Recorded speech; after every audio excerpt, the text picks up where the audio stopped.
What's going on, guys? This is Rob, and if you're enjoying the content here on my channel, then make sure you hit the like button and make sure you hit subscribe so you can help decide what direction the content on my channel goes in the foreseeable future.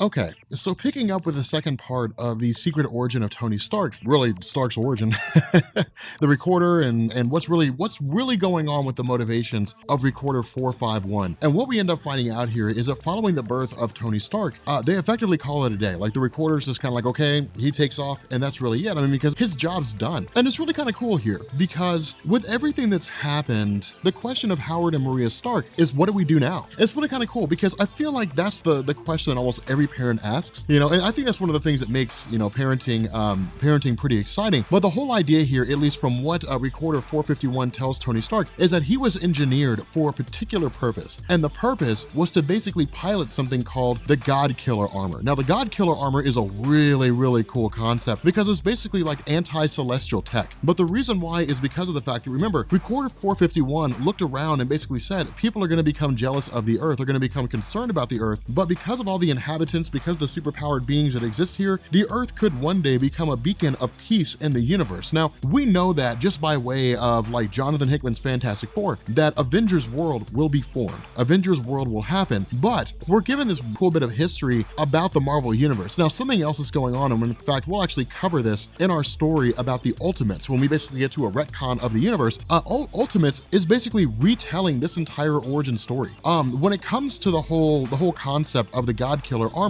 back in the early days of the universe's existence, that is to say, this version of the Marvel Universe, which I think is the 7th iteration of the universe, a war broke out between the Celestials and the Aspirants. But the Aspirants and the Celestials were both vying for dominance of the universe. Now, what the motivation of the Aspirants were, again, we don't know. They're a very enigmatic race of people. All we knew is that the Celestials basically procreate by taking control of a planet, impregnating the planet with the energies of a Celestial, and then when that Celestial emerges, the planet's destroyed, and then there's one more Celestial in the cosmos. The idea was that for the Aspirants to basically stop that from happening and to defeat the Celestials. But during the war between the Aspirants and the Celestials themselves, the Aspirants had developed the God Killer armor that stands 25,000 feet tall. And this God Killer armor served the purpose of basically destroying Celestials. And the war was massive. It was a universe-wide war. Now, what we learned in Ultimates is that this conflict is simply the 7th time it's happened. That back in the beginning of all things, when the very first universe came into existence, that universe was basically called the firmament, and that universe created Aspirants and it created Celestials. Both of these beings were designed to basically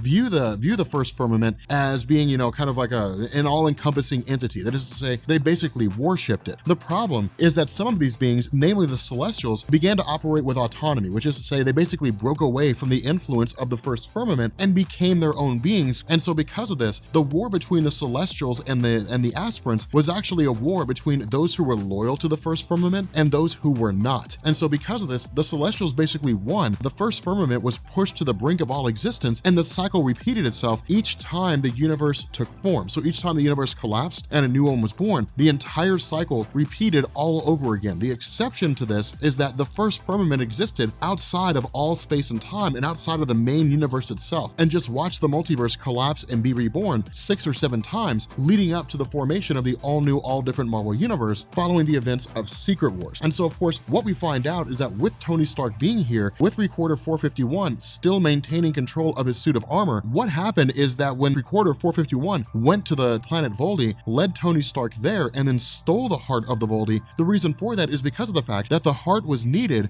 to power the God Killer armor. And the idea here is that Recorder 451 essentially engineered Tony Stark so that he and he alone could pilot the God Killer armor, station it on planet Earth, and become essentially a warning to anybody who shows up on Earth that there would be massive ramifications. Because you got to think, anybody who showed up on Earth with the intention of attacking it would be obliterated by the God Killer armor just because of the amount of power that it possesses. I mean, it's just ridiculous. Of course, in the middle of all this, we're met by the arrival of Death's Head. And the reason why is because of the fact that with the character of Death's Head, it was Recorder 451 trying to wrap up all loose ends. Death's Head is, for all intents and purposes, the best bounty hunter hunter in the entire Marvel universe. And because of this, with him being as capable as he is, the Recorder basically put a bounty on his head. And so this really kind of shows us the arrogance and the hubris of the Recorder to basically try to eliminate the greatest bounty hunter in the universe by sending other bounty hunters after him. And so again, what this does is, because of the fact that Death's Head is just a giant machine, the Recorder hacks into him and essentially shuts him down. Really just kind of makes him into his own personal slave. And so again, the commands that have been given to these individuals that the Recorder hacks into, namely the suit of Iron Man and Death's Head, is do not allow me to be harmed, do not harm me, and carry out my orders. Now, they're given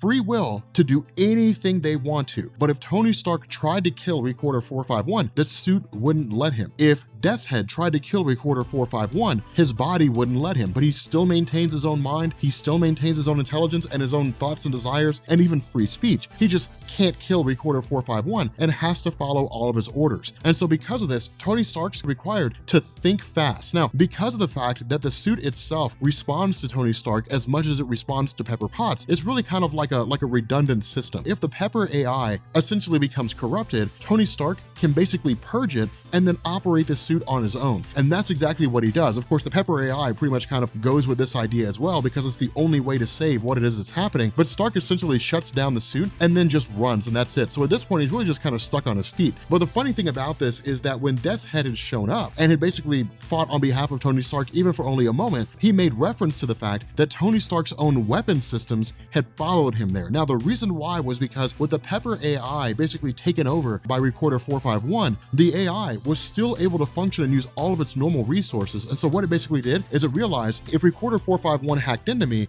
then I can basically recall all the armors of Tony Stark when it doesn't realize what's going on. And Tony Stark can basically just jury rig the armor so that they can work without having to worry about, Recorder 451 hacking into them. And that's exactly what he does. He basically begins grabbing all these different suits of armor to essentially wire them all together as a dummy system so Recorder 451 can't use them. But the fact remains that with regards to Death's Head, because it's essentially acting to try to destroy Recorder 451, it essentially acts around the parameters that it basically just kind of takes 451 and just dives off the side of, one of the ledges, hoping that it'll destroy Recorder 451 at the same time, because when they hit the bottom of the Godkiller armor, they'll have been traveling almost 5 miles because of how tall it is. Of course, Recorder 451 says unhand me, and that's that. That's the end of Death's Head. But again, what this does is it shows us the intelligence and the ingenuity of Tony Stark, but it's also this idea that not everything is what it seems. And the reason why is because Kieran Gillen is hinting at the idea that either something went wrong with the plan of Recorder 451 or Tony Stark is not the child of Howard and Maria. And the reason why is because of the fact that the child of Howard and Maria was programmed to be able to access and to pilot the Godkiller armor. When Recorder 451 sends the Godkiller armor careening into a planet, hoping that Tony Stark will seize control as pilot, merge with the armor, and then deter it away from the planet itself, Stark tries it and can't control the suit. He cannot control the ship. And so because of this, the indication here from Kieran Gillen is that Tony Stark is not the biological child of Howard and Maria. Now, this is really interesting because when this first dropped, it was the talk of the town. Tony Stark is not the child of Howard and Maria? That's crazy. But the fact remains here that with Tony Stark unable to pilot the suit of armor, ultimately, it ends up destroying the planet. Now, again, this is where the whole views and the whole perspectives begin to shift. And the reason why is because of the fact that from the perspective of Recorder 451, Tony Stark did not stop the Godkiller armor from crashing into the planet because he chose not to, not because he couldn't. And so again, this is really kind of interesting because it makes Recorder 451 very human in the sense that he's just kind of ignoring facts in place of what he believes to be true, because in truth, he doesn't know what's going on. It also shows us how durable and how strong the Recorders are. I mean, they're nigh unstoppable just in terms of their physical structure, in terms of their durability. Now, there's all different kinds of things that he can do, but ultimately, alongside the assistance of Pepper, the hacking system of Recorder 451 is destroyed, which in turn frees her from his control and really just kind of sets the stage for the Recorder system to be almost completely obliterated. Now, before this happens, Tony Stark actually grabs the Recorder, drags him over to one of the interface devices, and forces the Recorder to bear witness to the fact that Tony Stark cannot control it. Like, you couldn't tell him the truth,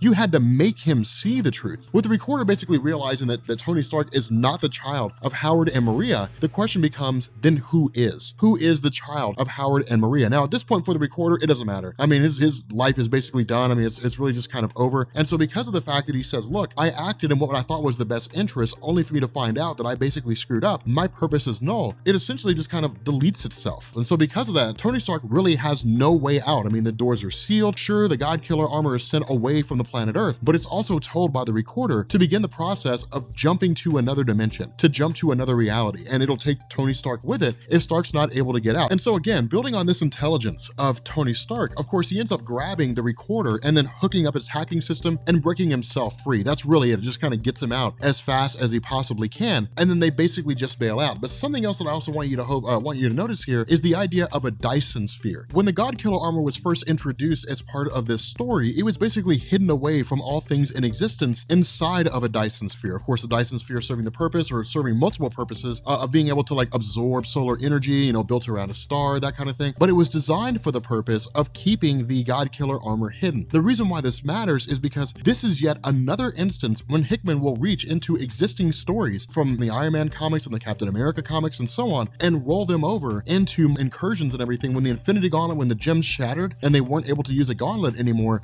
Tony Stark decided to build a Dyson Sphere around the sun and then channeled the energies of the sun to destroy incursing planets. So again, it was really kind of a cool idea in terms of how it all just kind of reaches together and how it all kind of comes back in. But what we end up having here is Tony Stark arriving back on Earth, only to find out that where he had basically taken off before his birthday, she essentially just kind of held his birthday celebration off until he got back. And then it's the Avengers and everything. But the important thing here is that Tony Stark begins to remember what it was that went on with regards to Recorder 451, the idea that the programmed child of Howard and Maria Stark was made for the purpose of being able to access the God Killer armor. The fact that Tony Stark wasn't able to do that meant that he was not the biological child of Howard and Maria Stark. Now, the reason why he comes to this conclusion is because of the fact that recorders are robots. They're not designed to be human. They're not designed to make mistakes. In this instance, with everything that it was that Recorder 451 had done, there was no reason to indicate that it was wrong about the idea that only Howard and Maria's child should be able to access the God Killer armor. And so after going through all this documentation and going through all this different paperwork, Tony Stark comes to the only logical conclusion that he can, that Howard and Maria Stark do have a child, and that child is not him. And so what we do is we jump back to the initial scenario when Recorder 451 appeared to Howard and Maria Stark and offered the option of allowing them to have a child, but stating that there would be some genetic modifications that would be made to it. And in this discussion between the two of them, they effectively just wrote notes to one another asking the question, can it be trusted? Do you believe that it has our best interests and hearts? And so again, it really showed the idea that from the very beginning, Howard and Maria Stark did not trust Recorder 451. Now, ultimately, they ended up going through with it. The change to the plan came by way of Howard Stark himself. And again, this shows us just how smart he is. And so what we end up finding out here is that when Maria Stark was impregnated with a child, and then Recorder 451 began the process of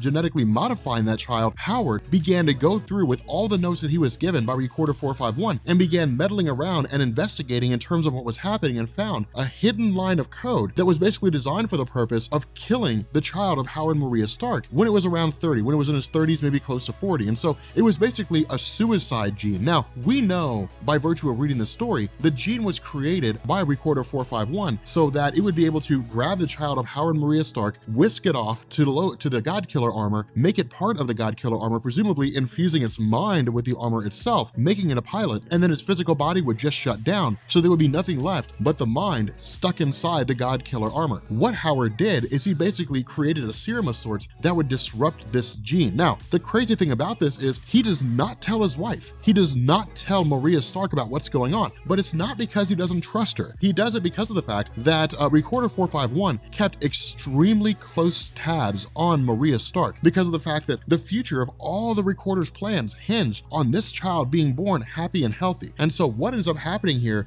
is that when the baby's born, it shows some struggling, it shows some wheeziness, and it's effectively born with cellular degeneration. And this is when Howard Stark says, I found a weird kind of scenario, a weird line of code inside this kid's genes. I tried to find a way to neutralize it, and instead, I basically incapacitated our child. Their mind will stay intact, but they'll never be able to use their physical body. The other half of this is that if Recorder 451 ever found out about this, it would likely kill Howard and Maria Stark and start over again with somebody else, presumably somebody a little more naive that can't quite investigate on the same level that Howard Stark did. And so in order to maintain their position in terms of keeping everything under wraps, what they ended up doing is they took their biological child, Arno Stark, they put him in their own little hospice of sorts, and then in turn, they adopted Tony Stark to keep their cover, to make it look like everything was going along as planned. And so the implication here is that Tony Stark is just as smart as he is because he's just that damn smart, because he's just that intelligent. But putting two and two together, for the first time in his life, he encounters his brother,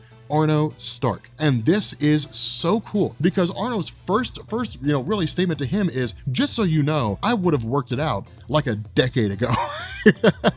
And so for the most part, they get on with a pretty good start. Now, of course, a lot of this seems to be because of the fact that Arno is quite aware that Tony Stark was never told about what was going on. So he's coming into this completely blind. Stark never knew about what was happening. And so the result of this is that with these two brothers being extremely intelligent, then the question becomes, if this is what Tony Stark was able to do in isolation, and he does not seem to have the intelligence that his brother has in terms of being so capable, what in the world could they possibly do together? And so what this does is this sets the stage for the next story by Kieran Gillen called Iron Metropolitan. Anyway, guys, if you are new here to Comics Explained, make sure you guys hit the sub button to become part of the Rob Corps. If you guys enjoy this video, make sure you drop a like, and yeah, I will catch you all later.